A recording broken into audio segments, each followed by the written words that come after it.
Alright, hey guys, long time no see. We're back in Unreal Engine 4 with a new tutorial. If you haven't watched the channel in the last few days, I uploaded a new blueprint example where it's kind of like those objective trackers that you have in like Halo and first-person shooters, where they kind of tell you where your objective marker is and kind of gives you the distance between yourself and that objective. So that's what we're going to make here today.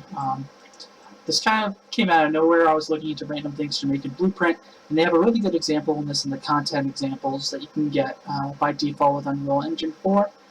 It's in the blueprint HUD example, and that's where a good amount of this code comes from, at least in the HUD portion of it.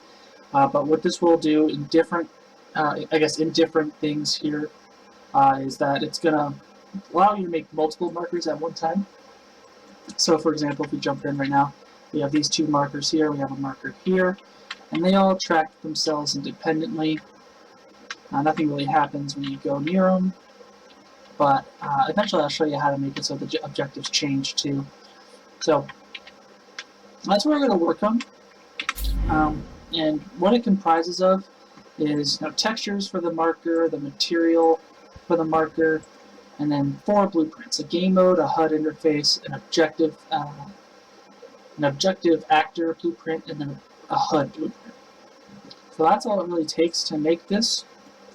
So let's go ahead and get started. The first thing we're going to do is go into Photoshop or whatever photo editing software you have.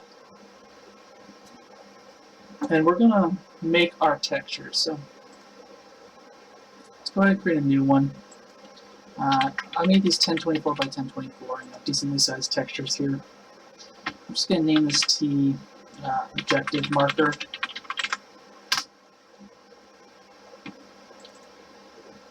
I'm gonna get rid of the background here, make it opaque. And we're gonna start with just basic shapes here. We're gonna make everything the color white in the end, just because if you make it white, you have the ability to change the color in the material editor. Makes your life easier in that way. So let's get started. We're going to start off with just a rounded rectangle here. Just draw it out. Doesn't have to be great. And we'll just rotate it. We're just going to scale it. And then we're just going to just rotate it back to how it was. And we're going to rasterize this there. I'm going to use my select tool to get a border out of it. That looks good. We'll do Control X, do new layer, Control V it, and kind of just place it back to where it was. There we go. Now that we have these two as 2 separate layers, let's go ahead and use the fill bucket to just make them both white. And we are going to import these as 2 separate textures here. So first we'll start with the outline. So I'm just going to hide the other layer here. And then what I'm going to do is I'm going to do Control A to select everything and hit Control C to copy it. We go to my channels here, I'm going to add a new alpha channel. Hit Control V, and there's our border. Now we can file save as, and re-import these as targets. I'm just going to call it T underscore objective marker underscore border. 232 bits pixels, that's fine. Then we're going to go back, we're going to hide the border, unhide the main body part here. We do Control A again. Oops. Oh, it's spazzing out. That's Windows 10 for you. Why are you doing this? Alright, whatever. I think I got it copied. So we're going to go back to channels. I'm going to remove this alpha. Add a new alpha. Control B. There it is. We'll do file save. Let's save it as a target again. Do T underscore objective marker underscore main body. Okay. So that's all we need for our texture here. So again, we made our main body, and then we did an alpha mask for it, and then we did the same thing for our border, and we made an alpha mask for that as well. So So with that done, we can actually go into Unreal. And for right now, I created a folder called Tutorial Assets. So let's right-click on that, make a new folder for that, call it Textures. And then let's import those textures that we just made. Our main body and our border. And since we're using this for our UI, we want to change the texture group from World to UI for both of them, just so we get the most out of it in terms of aspect ratio and actual size and clarity. Make sure it's nice and clear. Now that we have that made, let's work on our material. So let's make a new folder just for organization purposes. We'll call it Material. And right-click, do a material. We call it MAT underscore objective marker. Let's double click on that and open that up. And the first thing we do before we put any kind of textures or anything in here, we're going to mess with the main hub of the material. What we're going to do here is instead of blend mode being opaque, we're going to make that translucent. Everything else can be like the same. That's the only change we're going to make. But I also like to preview everything on a plane, just so we can see our opacity.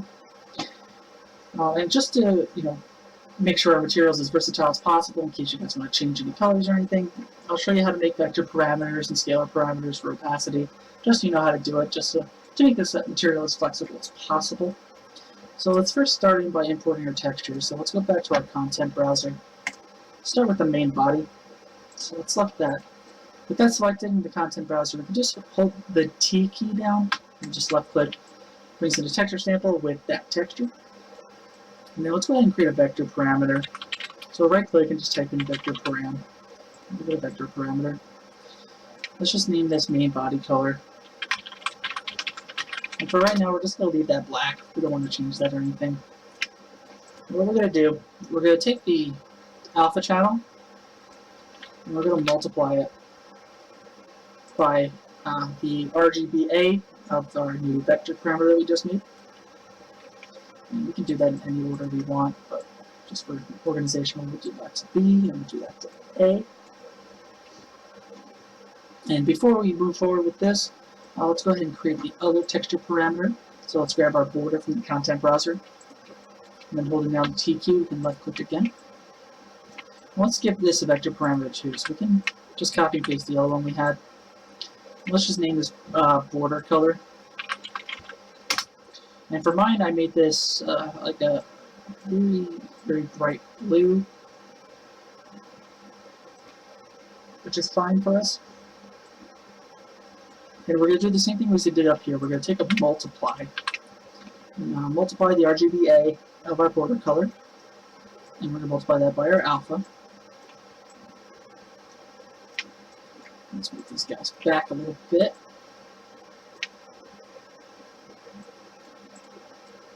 So what we can do now is we can take an add node. So you can hold down A, click and we can add. And we can add the results of this multiply and the other multiply, and then throw that into the base color. And when we do that, we don't get anything special. We get the coloring, but we don't get the opacity. We don't see anything kind of being masked or anything like that. So that's where this opacity plugin comes into play. So in order to do this, what I want for at least my marker is for the center here, this not the border, but the main body part. I want that to be the one that could become, more or less opaque. So to do that, let's first make a scalar parameter. This is just a float value you can change in name. I'm just going to name this opacity strength. And by default, let's just set that to maybe even 0.7. Let's move things around just a bit, give some room. What we're going to do with this, we're going to multiply this again by the alpha mask of the body. And then we're going to use add to add the result of this multiply to the opacity mask of the border. And then we could just take that result and just kind of just throw it into opacity. And the result is kind of like what we want here. So in Photoshop here, what I forgot to do is actually rotate everything. So let's fix that real quick. We're going to want to rotate this 90 degrees, or 45 I should say. So we'll do it both.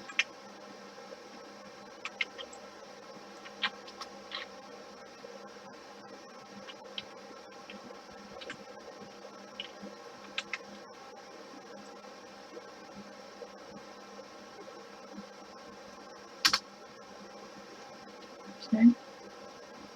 And now we got to do the same thing with the alpha masks, unfortunately, here. So we'll delete the first alpha mask.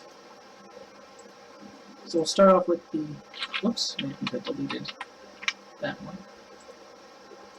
So we'll start with the main body again. So let's hide the border. Control A, Control C that. Add a new layer for alpha. Control V, paste that in. And we're just going to resave that texture as a target. Objective marker, main body. And then we just got to do the same thing again with the border. So sorry about that. Add the layer again, paste that. Oops. Try that one more time. There we go. Save that again as a target. There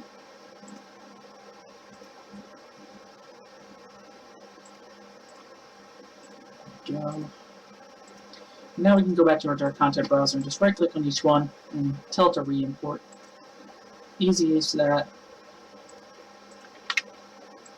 And there we go. You see everything update real time, which is real nice. That's why I like Unreal. So the last thing we can do too, we can take the result multiplier of the color for the border and its alpha mask, and we can plug this into the emissive color if you want to make that brighter. And also, what we can do as well is just make sure that this is a two-sided material. You just have to click on the main body of the material, and then under the material section, you'll see a parameter that says two-sided. Just check that, and then now, no matter where we're looking at it, it'll show the material.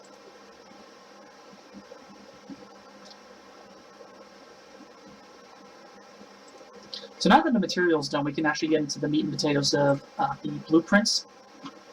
So the first thing we're going to do, we're just going to create a new folder called Blueprints. Let's go ahead and make a new blueprint class. And then under the search field, let's just type in HUD. Select that. I'm just going to call this BP underscore marker HUD, I guess is fine. And at the same time, let's also make a game mode class. So we can just find it here under the default common classes. Called BP underscore marker game mode. And what we can do here is we can double click on the game mode. And then with the HUD, the blueprint HUD we just made, let's go back into the game mode.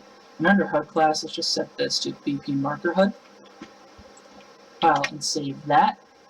And then we can also go into our level, go into our world settings, and change our game mode. Instead of the normal game mode, we can change it to our BP marker game mode. So now if we save and play, we're not going to see the HUD and the markers anymore because we really haven't developed it. But now we know our HUD's into place. We know everything's working as intended for that so far. Let me also remove our original actor here. So the next thing we're going to make is going to be the actual objective blueprint actor that's placed in a level where you can go ahead and choose which objects to assign it as the objective and things of that nature. So let's right click, do a new blueprint, we'll do an actor, we'll call it BP objective marker. I think that should be enough actually. Save that, double click on it to open it up. We don't need to add any kind of default meshes or anything like that, nothing crazy.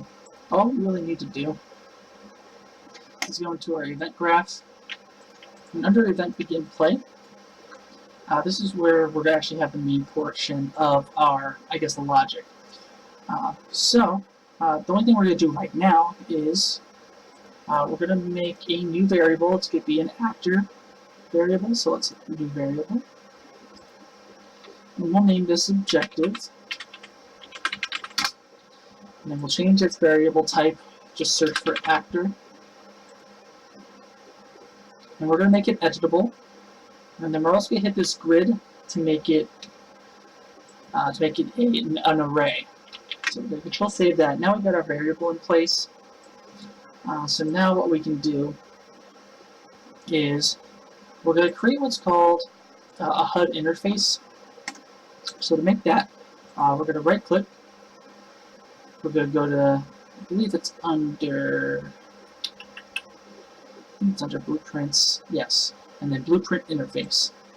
We're going to call this BP objective marker underscore interface. And in layman terms, the objective interface just allows us to create a set of functions that we can then import into a blueprint class. So for this example, we're going to create a blueprint interface for our HUD, so that we can call and figure out which parts of our level, which objects are our actual objectives. So then we can determine the distance, and we can actually tell our HUD where to draw our marker. So we're going to call this function setObjective. And then we're going to add a new input over here. And this is going to be called objective. We're going to make it an array, and then we're going to change its variable type to active. And we're going to compile, and then we're going to save that. And now what we can do, now that we created that, we can now go into our HUD, go to its event graph, and then under class settings, we can add that interface. So we call it BP underscore objective marker interface. And when we add that, that's where we can actually call that custom event that we made, that function. So if we look up set objective, you'll find it, event set objective. It'll let you know from BP objective marker interface, which is pretty cool. And now what we can do is just drag out of here and promote to a variable, and we'll call this current objective, and then we can compile. Now the last thing we can do is go back into our actual objective marker blueprint, the one that's going to be thrown into our scene. We can go into that, and then from here, since we added that interface to our HUD, what we can do is get a reference to our player controller. We can just right click and do get player controller. And then from here we can get our HUD. Now remember, in our game mode we set our HUD to that custom HUD we just made, so the BP underscore marker HUD. And then from here, it'll recognize that our HUD has the ability to call the set objective. And you'll see it sent as a message. And so basically what we're telling this here is to say, hey, the object that we have in our variable here, that array variable, that's what we want to set our objectives to be. And then through that blueprint interface function, we tell our HUD, hey, these objectives in our actor, that's where we want to set our HUD to as well. So we're not going to see anything really happen just yet, but if we just throw our BP underscore objective marker actor into our scene, in its detail panel, you'll see under default, you'll have objective, and we can just add elements to it. So for example, we'll have two for right now. So we'll say the first one is our bench, and the second one is the big cube next to it. Now if we jump in, obviously nothing's happening because we're not telling our HUD to draw anything just yet. But everything's in place right now so that we can actually set the HUD functionality. So once that's done, everything will appear as normal. So that's what we're going to do next.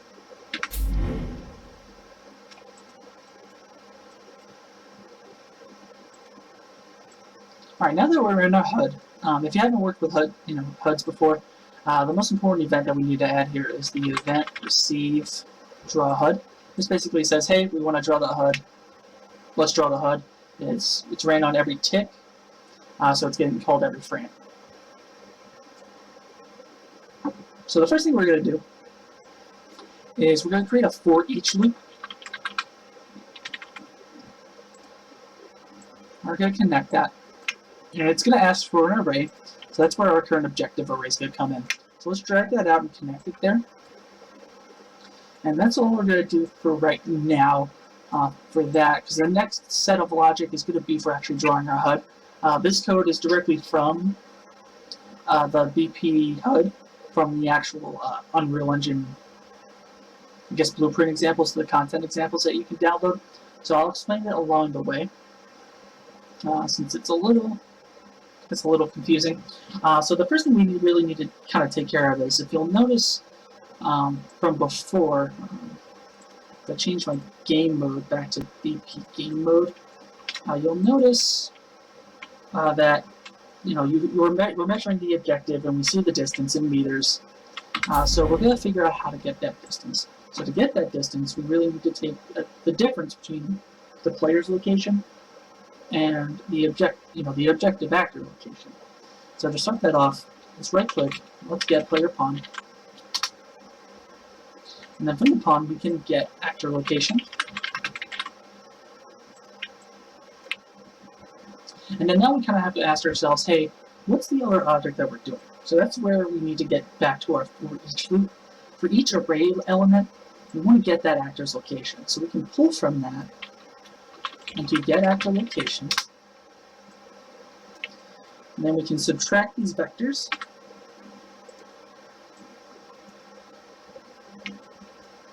And then from here we can get that vector's length.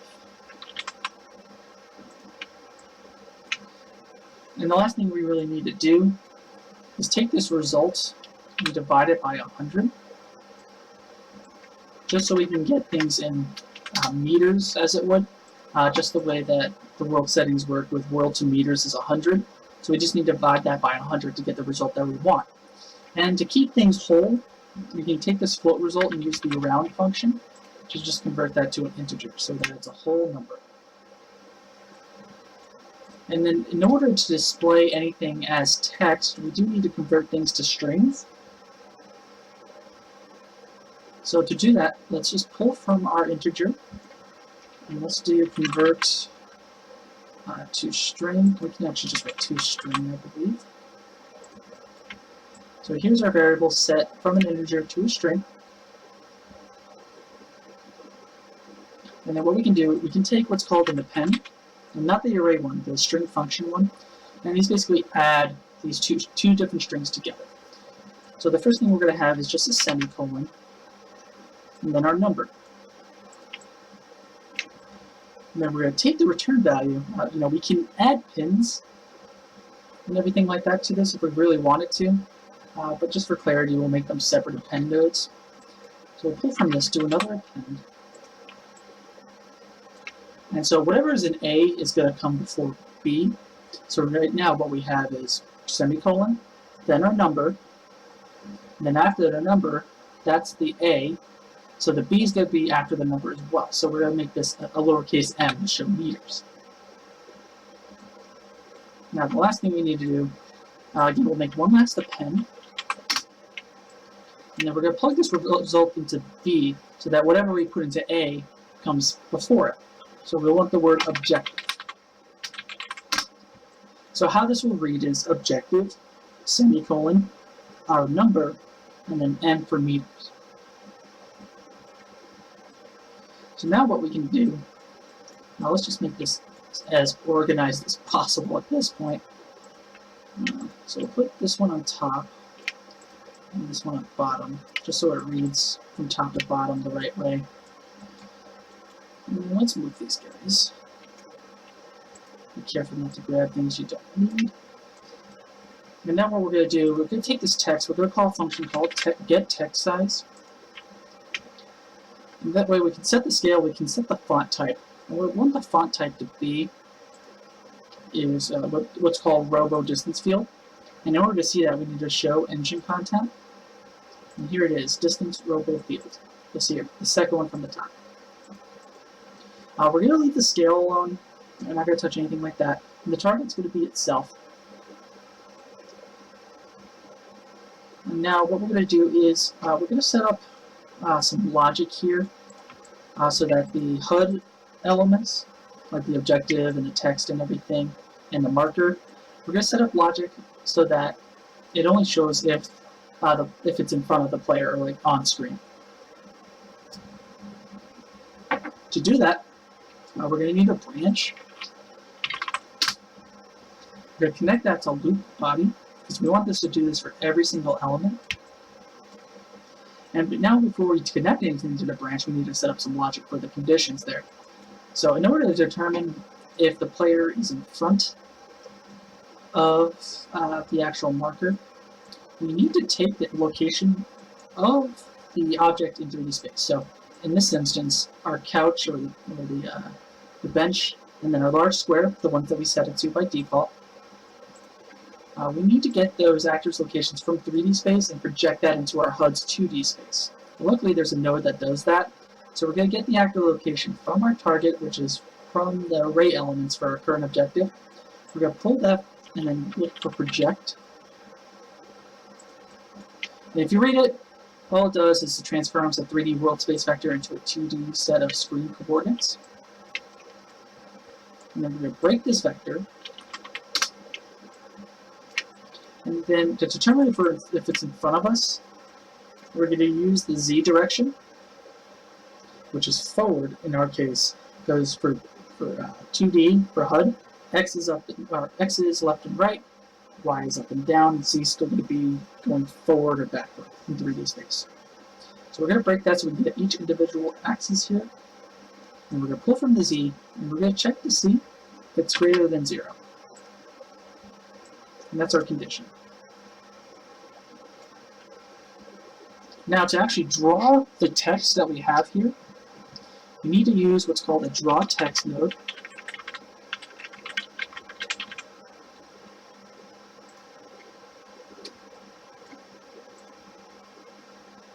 I don't think that's the right one. Find it. Here we go. Draw text. And we're going to plug the true into this, because if it is in front of our player, we want to draw the text and we want to draw a material. Now what we need to do is to basically this is where it kind of gets nitpicky in terms of float values and how you want things to scale and position and move. So these are the values that work best for me. What we can do is grab the out width, so it returns the width of our string. We want to divide that by 2,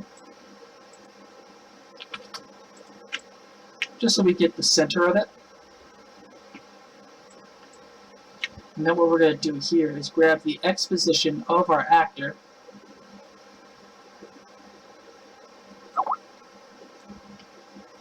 we're going to do subtract. What we're subtracting here is we're going to subtract the X value from our actor location in 3D space, and we're going to subtract from that the results of this division of our text width. And then for the text itself, we're going to do another subtract.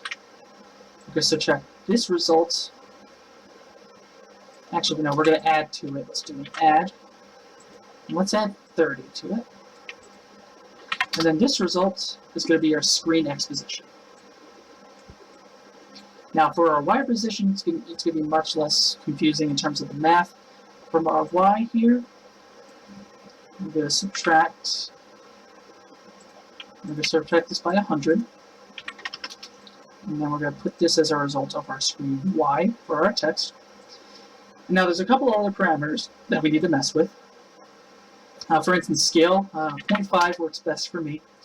Text color, we're going to do white. And then the text itself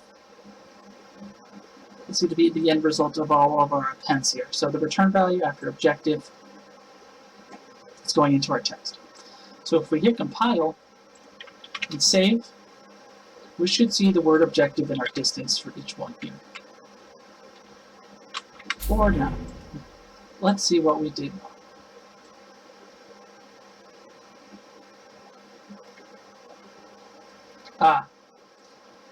We forgot to put a font. So let's do distance field again. File, save, try it again. Still not showing it. Cool. I wonder why.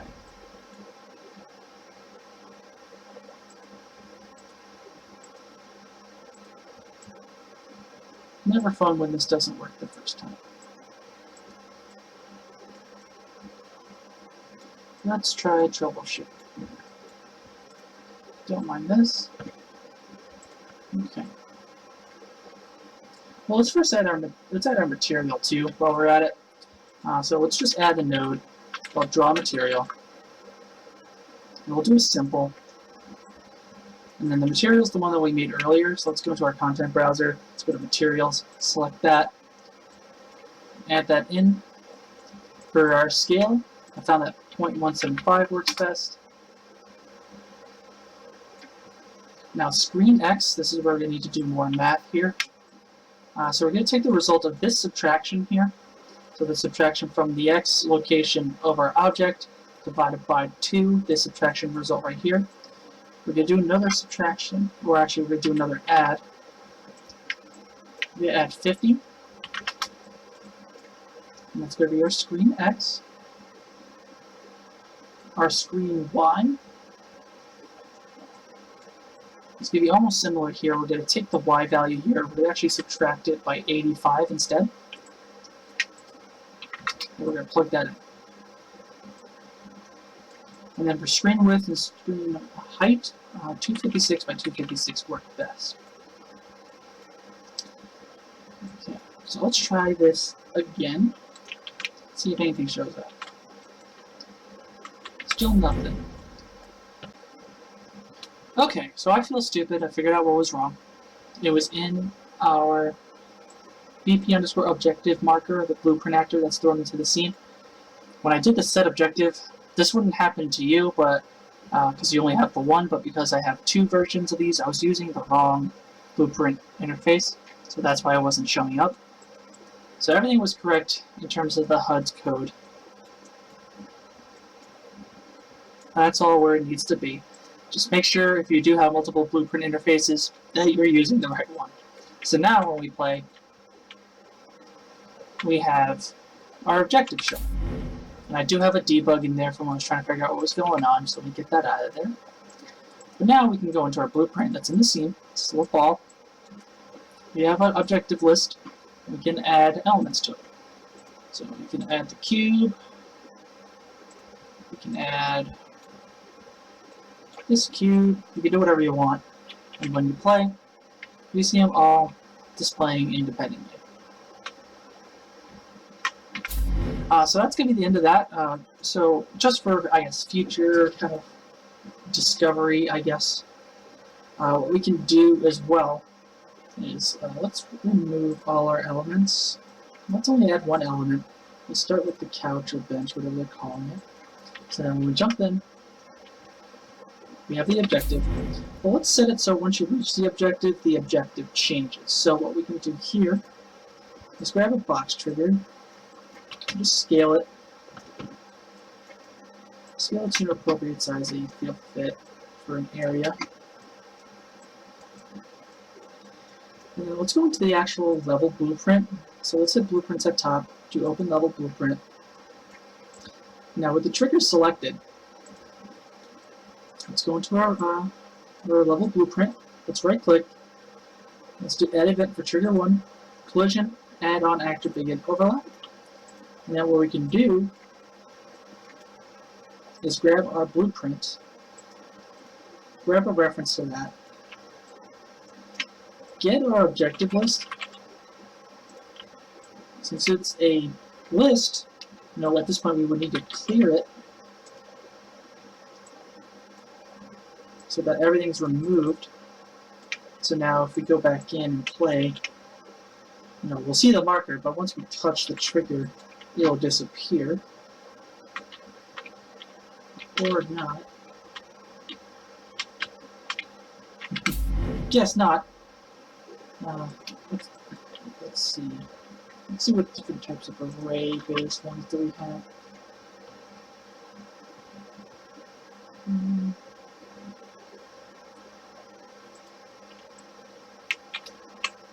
I guess we can just remove index at index 0.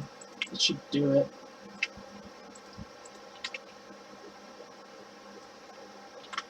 Let's try it again.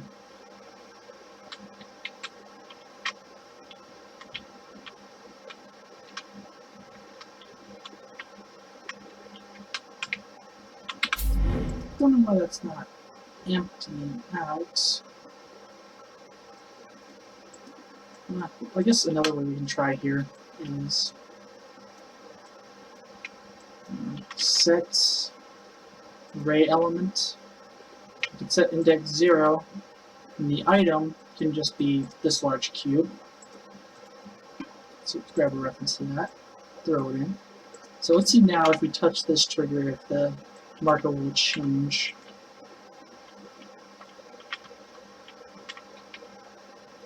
Nope.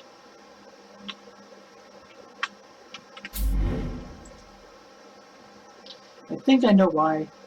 Because I'm a little stupid. We're not changing the HUD either. So let's try this. Let's get the player character, or player controller. Get HUD. Now we'll clear this.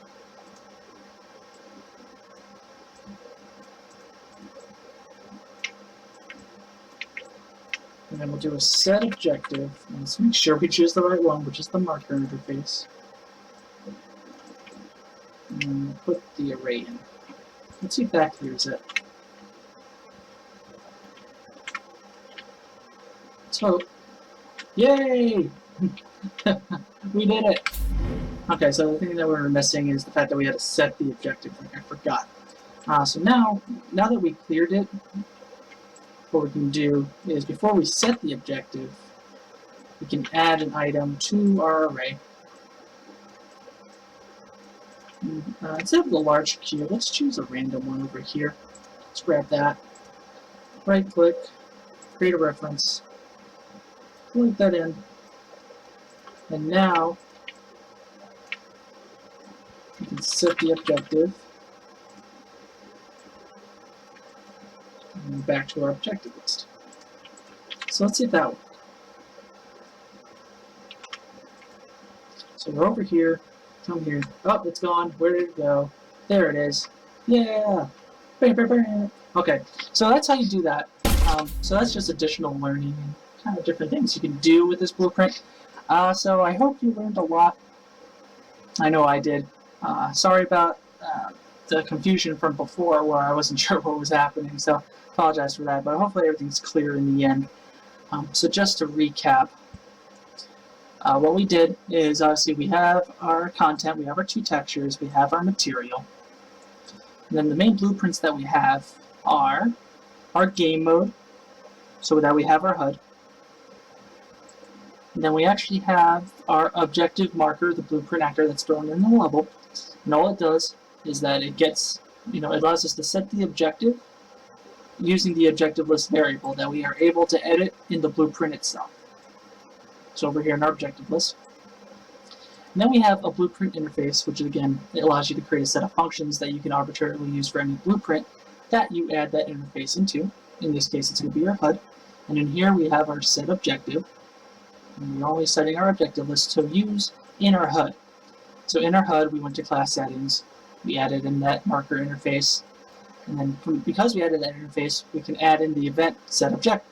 And then we created a new variable within our HUD called current objective list and set that variable to match our objective list that gets called from both our level blueprint and our normal active blueprint in our level.